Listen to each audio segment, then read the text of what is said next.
ಸಾಲದ ಮನಸ್ಥಿತಿ ಯಾವ ರೀತಿ ಕ್ರಿಯೇಟ್ ಆಗುತ್ತೆ ಅಂದರೆ, ಬರೋ ಸಂಬಳದಲ್ಲಿ ಏರುಪೇರಾದಾಗ ಬ್ಯಾಲೆನ್ಸ್ ಮಾಡಲಿಕ್ಕೆ ಸಾಲ ತಗೋತೀವಿ.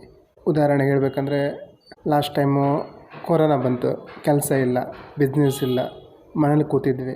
ಆ ರೀತಿ ಸಿಚುವೇಶನ್ ಬಂದಾಗ ಸಾಲ ಮಾಡೋ ಪರಿಸ್ಥಿತಿ ಕ್ರಿಯೇಟ್ ಮಾಡ್ಕೋತೀವಿ. ಅಥವಾ ಫ್ಯಾಮಿಲಿಲಿ ನಾವು ಸಿಂಗಲ್ ಆಗಿದ್ದವರು ಮ್ಯಾರಿಡ್ ಆದಾಗ, ಅಥವಾ ಮನೆಯಲ್ಲಿ ಎಕ್ಸ್ಟ್ರಾ ಅತಿಥಿಗಳು ಬಂದಾಗ ನಮ್ಮ ಹತ್ರ ದುಡ್ಡಿಲ್ಲ ಅಂದರೆ ನಾವು ಸಾಲಕ್ಕೆ ಕೈ ಚಾಚ್ತೀವಿ. ಇನ್ನು ಬಡತನದ ಮೈಂಡ್ಸೆಟ್ಟು, ಇವರಿಗೆ ಎಷ್ಟು ಹಣ ಬರ್ತಾಯಿದೆ, ಎಷ್ಟು ಖರ್ಚಾಗ್ತಾಯಿದೆ ಏನೂ ಗೊತ್ತಿರಲ್ಲ. ಸಮಸ್ಯೆ ಬಂತು ಅಂದರೆ ಸಾಲಕ್ಕೆ ಕೈಯೊಡ್ಡೋದು, ಎಮರ್ಜೆನ್ಸಿ ಬಂದ್ರೂ ಕೈಯೊಡ್ಡುವ ಸ್ವಭಾವ.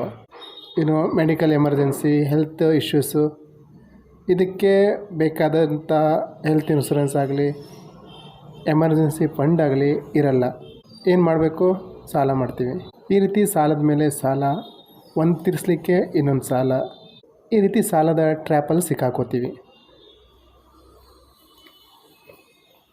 ಇದು ನಮ್ಮ ಜೀವನದ ವಿವಿಧ ಏರಿಯಾದಲ್ಲಿ 4 ಥರದ ಏರಿಯಾ ಏನಿದೆ ಅದರಲ್ಲೂ ಪರಿಣಾಮ ಬೀರುತ್ತೆ. ಆ್ಯಕ್ಷನ್ ಏನು ತಗೋಬೋದು ಅಂದರೆ, ಮೊದಲು ಹಿಂದಿನ ವೀಡಿಯೋದಲ್ಲಿ ಹೇಳ್ದಂಗೆ ಹೊಸ ಸಾಲ ಮಾಡಬಾರ್ದು. ಮನಿ ಮೈಂಡ್ಸೆಟ್ನ ಕ್ರಿಯೇಟ್ ಮಾಡ್ಕೋಬೇಕು.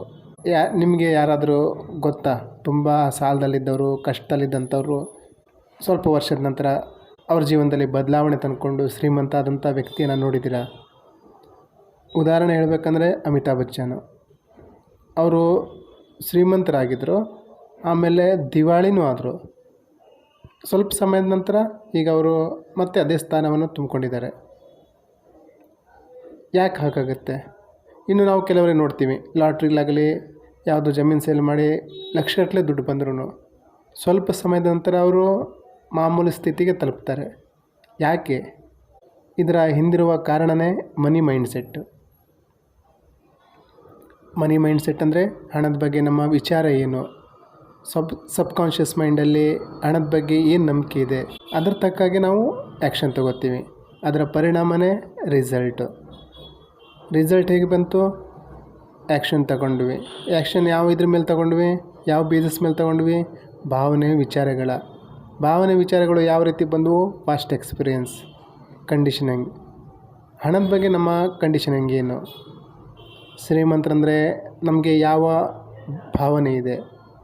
ಶ್ರೀಮಂತರಂದರೆ ಕಳ್ಳನ ಮಕ್ಕಳು, ಟೋಪಿ ಹಾಕ್ತಾರೆ, ಮೋಸ ಮಾಡ್ತಾರೆ, ಕಂಜೂಸು, 2 ನಮ್ಮದು ದಂಧೆ ಮಾಡ್ತಾರೆ. ಈ ರೀತಿಯ ನೆಗೆಟಿವ್ ಥಾಟ್ಸ್ಗಳು ನಮ್ಮ ತಲೆಯಲ್ಲಿದ್ದರೆ ನಾವು ಖಂಡಿತವಾಗಿಯೂ ಶ್ರೀಮಂತರಾಗಲಿಕ್ಕೆ ಆಗಲ್ಲ. ಯಾಕಂದರೆ ನೀವು ಒಳ್ಳೆಯವರಲ್ವ, ಪ್ರಾಮಾಣಿಕರು, ಧಾರಾಳಿಗಳು, ಯಾರಿಗೂ ಮೋಸ ಮಾಡೋವಂಥವ್ರಲ್ಲ. ಹಾಗಾಗಿ ನೀವು ಬಡತನ, ಸಾಲಂಥ ಸ್ಥಿತಿಗೆ ನಿಮ್ಮನ್ನು ನೀವೇ ತಂದುಕೊಂಡಿದ್ದೀರ. ನಿಮ್ಗೆ ಗೊತ್ತಿರೋ ಸರಳ ದಾರಿ ಅಂದರೆ ಸಾಲ ಮಾಡೋದು, ಹಾಗೆ ಸಾಲದ ಟ್ರ್ಯಾಪಲ್ಲಿ ಸಿಕ್ಕಾಕೊಳ್ಳೋದು. ನಿಮಗಂತೂ ಫೈನಾನ್ಷಿಯಲ್ ಫ್ರೀಡಮ್ ದೂರದ ಮಾತು. ಇದು ಹೇಳಿದ್ದು ಅರ್ಥ ಆಯಿತು ಅಂದರೆ ಏನು ಮಾಡಬೇಕು? ಕಂಡೀಷನಿಂಗ್ ಚೇಂಜ್ ಮಾಡಬೇಕು. ಆವಾಗ ಥಾಟ್ ಪ್ರಾಸೆಸ್ ಚೇಂಜ್ ಆಗುತ್ತೆ, ಫೀಲಿಂಗ್ ಚೇಂಜ್ ಆಗುತ್ತೆ, ನಮ್ಮ ಆ್ಯಕ್ಷನ್ ಚೇಂಜ್ ಆಗುತ್ತೆ, ರಿಸಲ್ಟ್ ಸಹ ಚೇಂಜ್ ಬರುತ್ತೆ. ನಮ್ಮ ಕಂಡೀಷನಿಂಗ್ನ, ಮನಿ ಬ್ಲೂ ಪ್ರಿಂಟ್ನ ಚೇಂಜ್ ಮಾಡಲಿಕ್ಕೆ ನಾನು ತುಂಬ ವಿಡಿಯೋ ಮಾಡಿದ್ದೀನಿ. ಒಂದು ಸಲ ಅದನ್ನು ನೋಡಿ. ನಿಜವಾಗಲೂ ಸಾಲದಿಂದ, ಬಡತನದಿಂದ, ಅದರ ಮೈಂಡ್ಸೆಟ್ಟಿಂದ ಹೊರಗಡೆ ಬರಬೇಕಂದ್ರೆ ಅವೆಲ್ಲ ವಿಡಿಯೋ ಒಂದು ಸಲ ವಾಚ್ ಮಾಡಿ.